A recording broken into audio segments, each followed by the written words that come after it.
누가복음 5장 27절에서 39절 말씀을 중심으로 해서 새 포도주는 새 부대라는 제목으로 말씀 나누겠습니다. 말씀 봉독하겠습니다.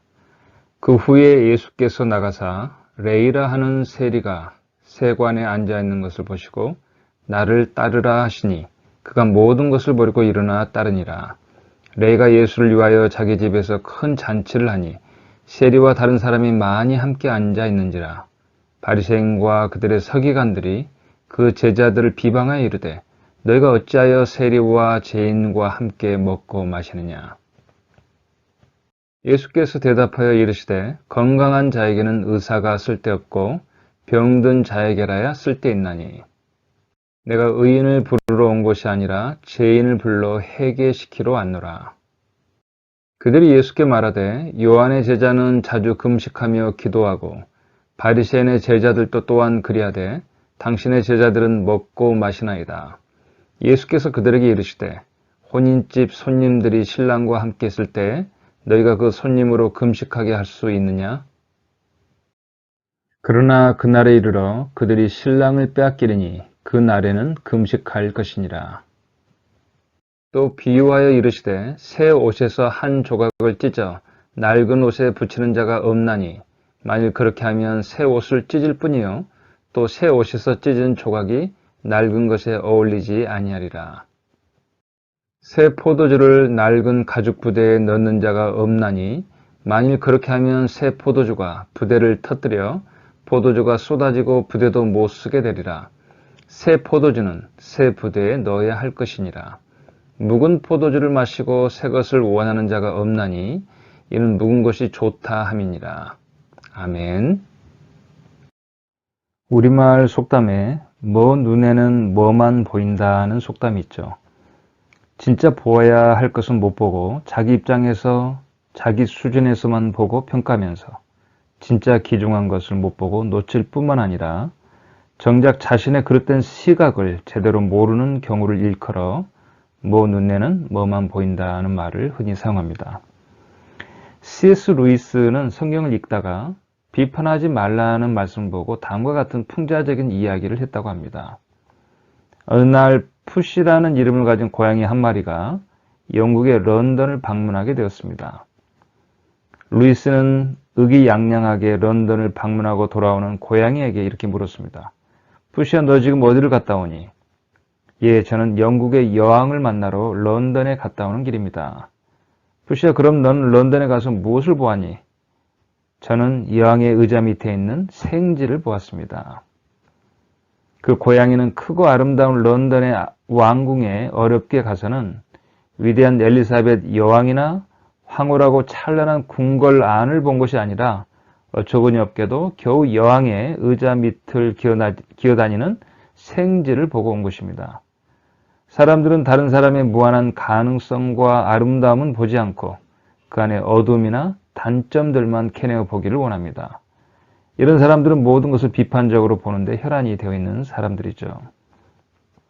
오늘 본문 말씀에도 진짜 보아야 할 것은 못 보고 자신의 그릇되고 한쪽으로 치우친 시각 속에서 어둠과 단점들만을 캐내어 보면서 비판으로 나가는 사람들이 등장합니다. 대표적인 사람들이 바리새인들과 서기관들이죠.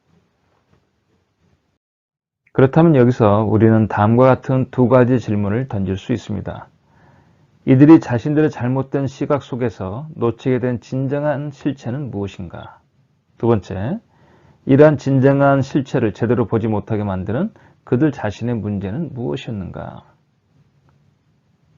여러분, 요즘 시대에도 이러한 바리새인들과 서기관들이 많습니다. 얼마나 많은 이 세상의 사람들이 본인들의 시각이 잘못되어 있는지도 모른 채 뭐 눈에는 뭐만 보인다고 본인들의 잘못된 시각에 따라 이 땅에 찾아오신 하나님을 거절하고 그들을 향한 진정한 구원과 생명을 보지 못한 채 오히려 자기들의 편견과 잘못된 시각대로 비판과 어리석은 생각 가운데 나아가고 있지 않습니까? 이들이 바로 바리새인들이요 서기관들입니다.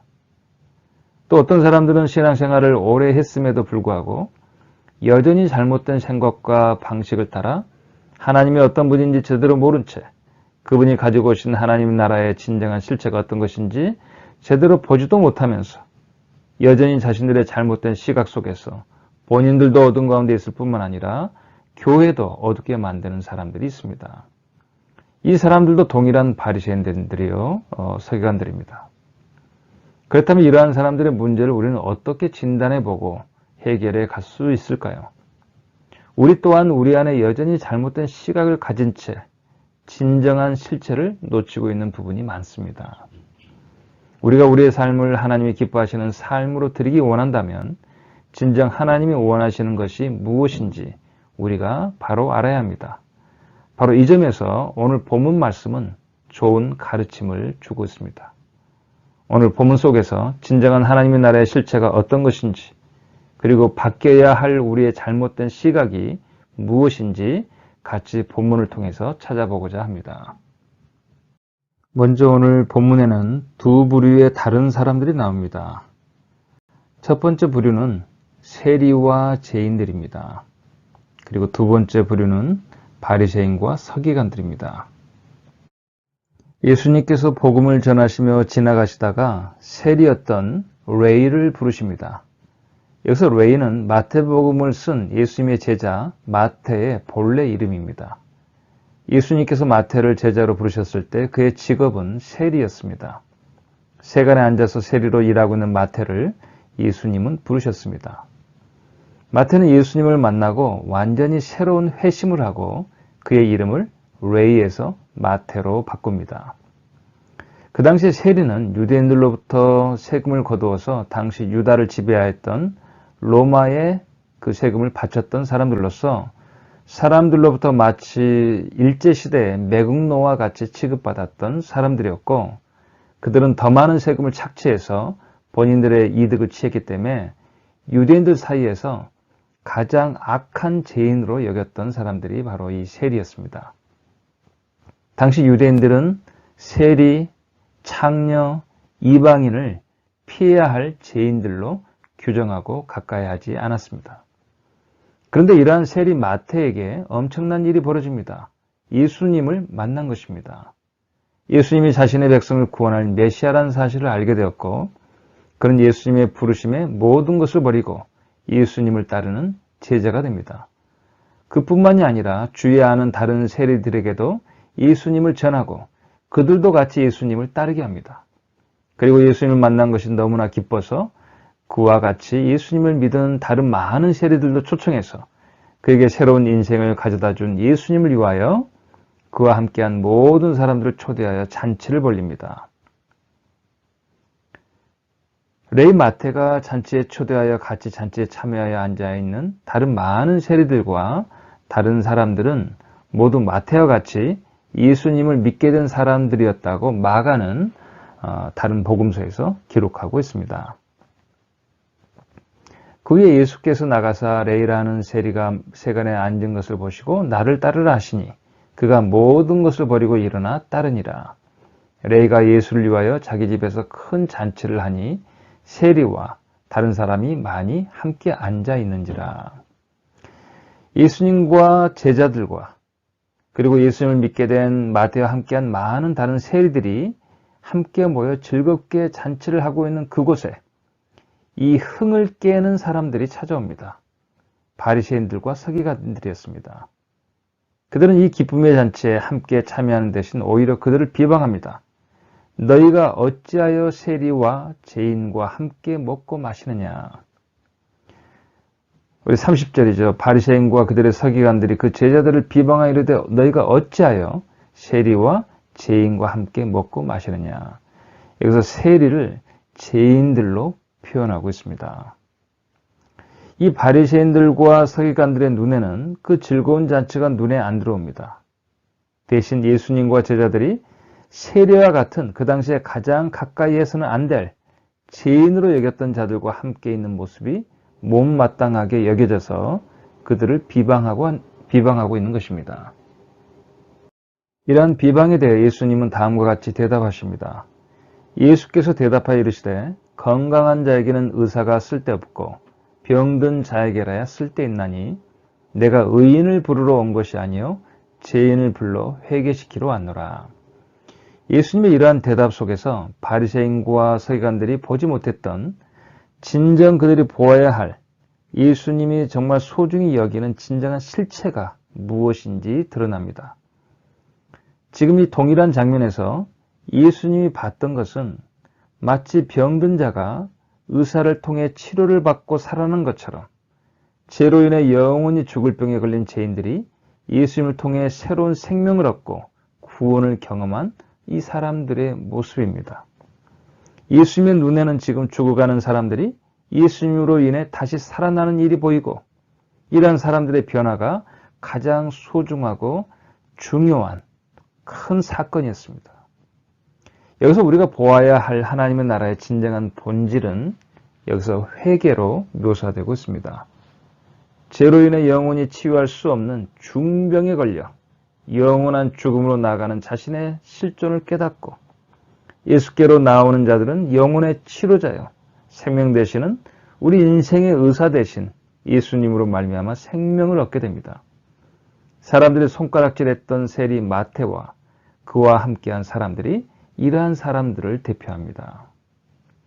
그러나 당대에 가장 의롭다고 생각했던 그렇지만 동일하게 죄와 사망의 비참한 상황에 있음에도 본인의 실상을 모른 채 스스로 건강하다 생각하고 스스로 의롭다고 여긴 채 우리 영혼의 치료자 되시는 주님께 나와서 치료받고 다시 살 수 있는 기회를 놓쳐버린 이런 부류의 사람들이 또한 있다는 것입니다. 이러한 마음을 갖고 있는 바리새인들의 눈에는 예수님으로 말미암아 죄인이 돌아오고 회개함으로 치유받아 하나님의 나라에 참여하는 것이 전혀 들어올 리가 없는 것입니다.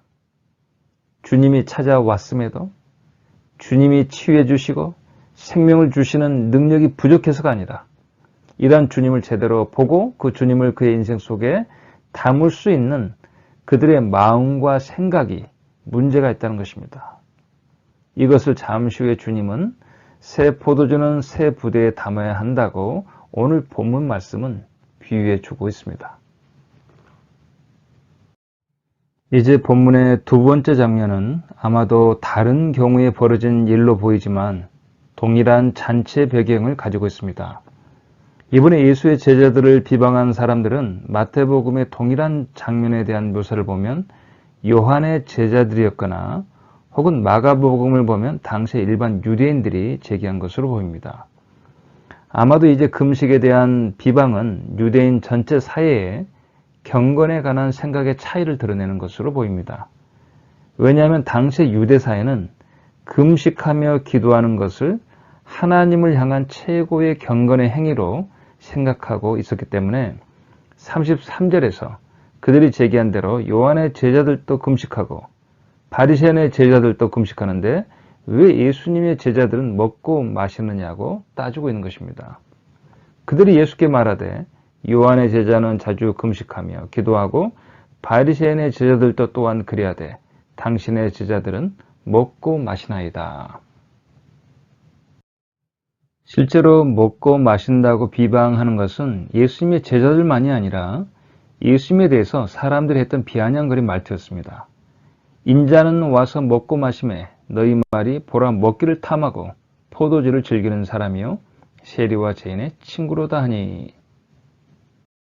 이러한 비방에 대한 예수님의 대답은 하나님 나라의 본질이 무엇인지를 드러냄과 동시에 사람들이 제대로 보지 못하는 그들의 잘못된 시각이 무엇인지 또한 드러내주고 있습니다. 34절, 35절입니다. 예수께서 그들에게 이르시되 혼인집 손님들이 신랑과 함께 있을 때 너희가 그 손님으로 금식하게 할 수 있느냐? 그러나 그날에 이르러 그들이 신랑을 빼앗기리니 그날에는 금식할 것이니라. 예수님의 대답은 혼인잔치를 비유하시면서 신랑과 함께 축하하는 기쁨의 잔치에 같이 참여한 자들로 하여금 금식하게 할 수 없는 이유를 설명하십니다. 자, 혼인잔치에 참여한 사람들은 그 당시 설사 금식하는 그 절기가 겹친다 할지라도 그 금식에 면제되었던 사람들입니다. 여기서 예수님은 신랑으로 묘사되고 있습니다. 구약 선지서를 읽어보면 마지막 때에 하나님께서 자신의 백성을 구원하시기 위하여 찾아오시는 모습을 마치 신랑으로 혹은 남편으로 묘사하는 것과 연결해서 보게 합니다. 예를 들면 이사야 54장 5절에서 6절은 이제 마지막 때에 하나님께서 이스라엘을 다시 회복하고 하나님의 백성들을 구원하시는 모습을 마치 남편이 다시 찾아와서 잃어버린 버려진 아내를 다시 만나는, 다시 결혼하는 그러한 장면으로 묘사해주고 있습니다. 이는 너를 지으신 이가 내 남편이시라. 그의 이름은 만군의 여호와이시며 내 구속자는 이스라엘의 거룩한 이시라. 그는 온 땅의 하나님이라 일컬음을 받으실 것이라. 여호와께서 너를 부르시되 마치 버림을 받아 마음에 근심하는 아내, 곧 어릴 때에 아내가 되었다가 버림을 받은 자에게 함과 같이 하실 것임이라. 내 하나님께서 말씀하셨느니라. 따라서 오늘 본문 가운데 예수님을 신랑으로 묘사한 것은 마지막 때 이 말, 구원의 약속의 그 성취를 보여줍니다. 또한 구약 선지서에 보면 마지막에 이루실 하나님의 구원을 포도주로 베푼 잔치의 모습으로 상징하며 약속하고 있습니다. 이사야 25장 6절에서 8절입니다. 만군의 여호와께서 이 산에서 만민을 위하여 기름진 것과 오래 저장하였던 포도주로 연회를 베푸시리니 곧 골수가 가득한 기름진 것과 오래 저장하였던 맑은 포도주로 하실 것이며 또 이 산에서 모든 민족의 얼굴을 가린 가리개와 열방 위에 덮인 덮개를 제하시며 사망을 영원히 멸하실 것이라. 주 여호와께서 모든 얼굴에서 눈물을 씻기시며 자기 백성의 수치를 온 천하에서 제하시리라.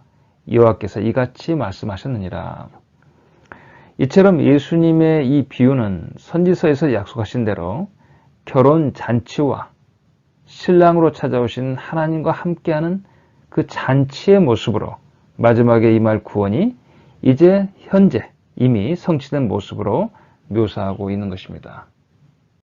이제 오늘 본문에 다시 와서 예수님의 그 대답의 초점은 이제 금식할 필요가 없다는 말씀이 아니라 언제 금식을 하는 것이 적당할 때이냐는 것입니다. 금식 시기와 관련해서 가장 중요한 이슈는 신랑과 함께 있는 상황과 신랑을 빼앗기는 상황에 대한 대비 속에서 드러납니다. 34절에서는 신랑과 함께 있을 때는 금식할 필요가 없지만 35절에서는 신랑을 빼앗기는 날에는 금식할 상황이라는 것입니다. 이러한 대조에서 강조하는 것은 하나님 나라의 본질과 그 생명은 우리가 만들고 추구하는 사람들이 만들어가는 그런 어떤 금식이라든가 어떤 특별한 형태로 나타나는 어떤 사람의 방법이나 노력이 있는 것이 아니라 가장 중요한 하나님 나라의 본질은 신랑이신 예수님의 임재와 그분과의 교제에 있다는 사실을 분명히 강조해주고 있는 것입니다. 동시에 이것은 당시에 예수님의 제자들이 왜 금식하지 않느냐고 비방했던 사람들이 제대로 보지 못하고 놓쳤던 부분이기도 합니다. 다시 말해서 그들은 예수님을 제대로 보지 못했습니다. 예수님과의 만남을 갖지 못했습니다. 예수님과 온전한 교제 속에 나아가지 못했던 사람들이었다는 얘기입니다. 여기서 신랑과 함께 있을 때는 육체로 예수님과 함께 있을 때로서 십자가를 통해 그의 제자들을 떠나갈 것을 염두에 둔 말씀입니다. 우리 35절에 그러나 그날에 이르러 그들이 신랑을 빼앗기리니 그 날에는 금식할 것이니라. 35절에서 신랑을 빼앗기는 날은 십자가의 죽으심으로 그의 제자들을 떠나갈 것을 말씀하는 것이죠. 금식은 예수님을 다시 뵐 재림 때까지 계속해서 행해질 것임을 말함과 동시에 그 초점이 그리스도와의 만남과 교제에 있음을 강조해주고 있는 것입니다. 곧 그리스도가 떠나가 있는 상황에서 금식이 필요하지 이 금식이 그리스도와 함께 있는 동안에는 그의 임재함과 함께 기쁨에 참여하는 것을 대체하는 뭔가 특별한 경건과 영성의 의식이 아니라는 것입니다. 많은 사람들의 문제는 항상 본질이 아닌 비본질적인 것을 가지고 진정한 본질을 놓칠 때가 많습니다.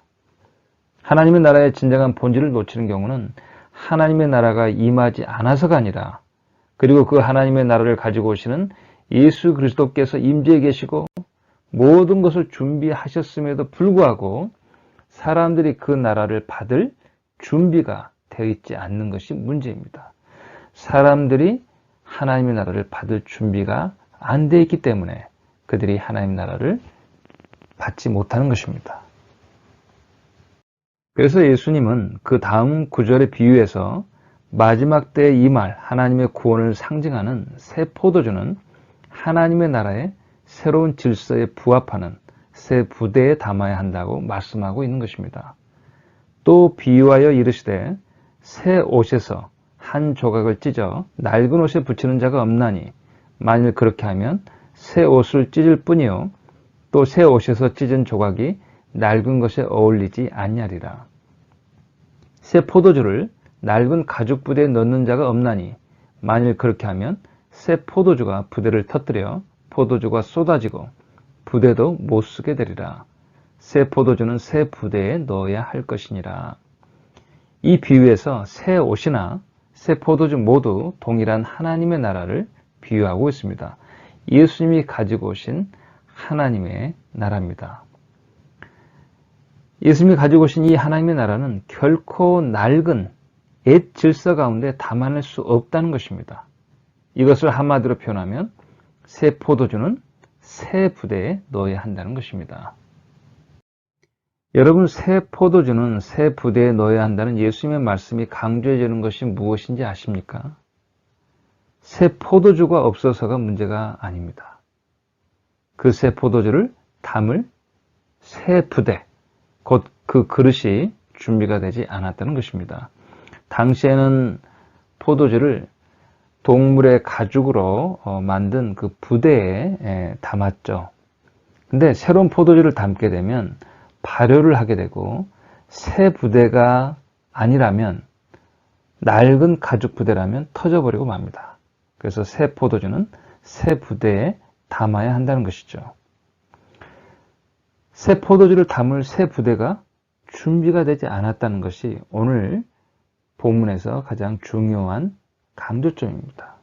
가장 중요한 문제의 본질이죠. 오늘 본문에서는 두 번에 걸쳐서 새 부대가 준비되지 않았다 하는 것을 보여줍니다.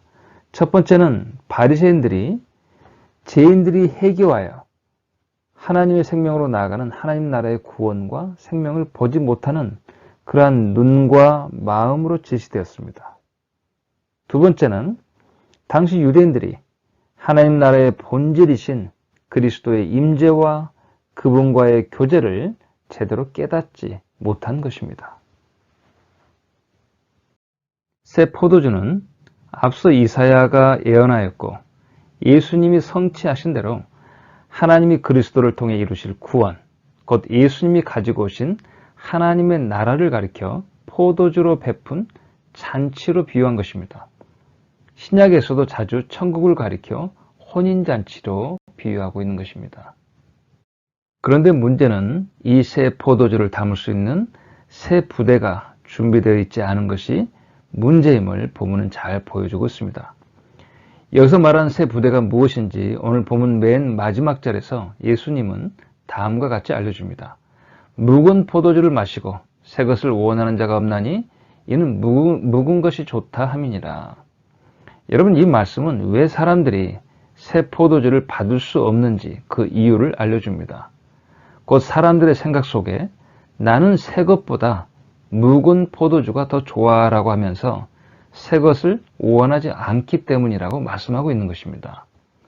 다시 말해서 사람들의 마음이 새 것을 받을 수 있는 준비가 안 되어 있는 이유는 여전히 옛 것이 좋다고 생각하고 살아가고 있는 그들의 마음에 문제가 있다는 것입니다. 하나님이 새 포도주를 준비했음에도 사람들의 마음과 생각이 여전히 옛 것이 좋다고 생각하고 바뀔 준비가 되어 있지 않다는 것입니다. 지금까지 이 세상에 살아왔던 삶의 방식이 더 좋다고 생각합니다. 이 세상의 방식 그대로 젖어서 전혀 바꿀 생각이 없습니다. 오히려 이 세상의 방식대로 하나님의 나라를 이해하려고 하다가 하나님의 나라의 진정한 본질을 놓치고 맙니다. 하나님이 새로운 세상을 가지고 오셨고 그 새로운 세상을 받기 위해서는 새로운 마음이 필요한데 여전히 옛것만 주장하며 바뀌지 않는 마음과 생각을 가리킵니다. 육신의 정욕, 안목의 정욕, 이생의 자랑만 추구하며 살다가 진정 예수님이 가져온 새로운 나라를 담아내지 못하고 잃어버린 인생들의 그 마음과 삶의 방식을 가리켜서 새 포도주를 받지 못해서 터져버리고 못 쓰는 낡은 가죽 부대로 비유하고 있는 것입니다. 우리는 하나님의 나라를 담을 수 있는 새 부대가 되어야 합니다. 어떻게 우리는 새 포도주를 담을 수 있는 새 부대가 될 수 있을까요? 첫 번째는 제가 늘 말씀드린 것처럼 하나님의 말씀을 듣고 순종하는 마음으로 바뀌어야 합니다. 이와 연관하여 다음 두 구절을 드립니다. 첫 번째는 에레미야 31장 33절 말씀입니다. 새 언약에 대한 말씀입니다. 그러나 그날 후에 내가 이스라엘 집과 맺을 언약은 이러하니 곧 내가 나의 법을 그들의 속에 두며 그들의 마음에 기록하여 나는 그들의 하나님이 되고 그들은 내 백성이 될 것이라. 여호와의 말씀이니라. 하나님께서 앞으로 행하실 일은 하나님의 법과 말씀을 기록할 사람들의 마음의 변화를 약속하고 있습니다. 그리고 로마서 12장 1절에서 2절로 가게 되면 그대로 성취된 하나님의 구원받은 백성들의 변화된 마음과 새로운 삶의 방식을 그대로 보여주고 있습니다. 그러므로 형제들아, 내가 하나님의 모든 자비하심으로 너희를 권하노니 너희 몸을 하나님의 기뻐하시는 거룩한 산 제물로 드리라. 이는 너희가 드릴 영적 예배니라. 너희는 이 세대를 본받지 말고 오직 마음을 새롭게 함으로 변화를 받아 하나님의 선하시고 기뻐하시고 온전하신 뜻이 무엇인지 분별하도록 하라. 하나님의 말씀을 듣고 순종하는 마음으로 계속해서 변화될 수 있기를 구하시기 바랍니다. 바로 이러한 마음이, 이러한 삶의 새로운 방식이 바로 새 포도주를 담는 새 부대가 되는 것입니다. 두 번째로 우리가 새 포도주를 담는 새 부대가 되기 위해서는 예수님을 제대로 보고 만나야 합니다. 그분이 바로 나의 하나님이요, 나의 구주시요, 나의 왕이시요, 나의 영원한 생명이 되심을 알아야 합니다. 오늘 본문에서 하나님의 나라를 제대로 보지 못하는, 그래서 여전히 낡은 부대여서 새 포도주를 담지 못하는 바리새인들이나 유대인들의 공통점은 예수님을 제대로 몰랐던 사람들입니다. 하나님의 나라를 받을 수 있는 마음과 생각으로의 변화는 예수님을 제대로 바라보고 그분을 마음속에 모시고 그분과 함께 먹고 마시며 교제하는 가운데 가능합니다. 요한계시록 3장 20절에서 예수님은 다음과 같이 말씀하십니다. 볼지어다 내가 문 밖에 서서 두드리노니 누구든지 내 음성을 듣고 문을 열면 내가 그에게로 들어가 그와 더불어 먹고 그는 나와 더불어 먹으리라. 하나님의 나라는 주님과 함께 먹고 마시는 것입니다. 예수 그리스도와 함께 교제하며 같이 사는 곳이 하나님의 나라입니다. 세 번째로 내 안에 아직 변화되지 못한 제약되고 육적이고 세상적인 정욕과 안목과 자랑을 버려야 합니다. 대신 나의 마음과 생각과 인생의 목적 속에 하나님의 나라로 충만하게 담아내기 바랍니다. 이것을 가리켜 오늘 본문은 회개라고 말합니다.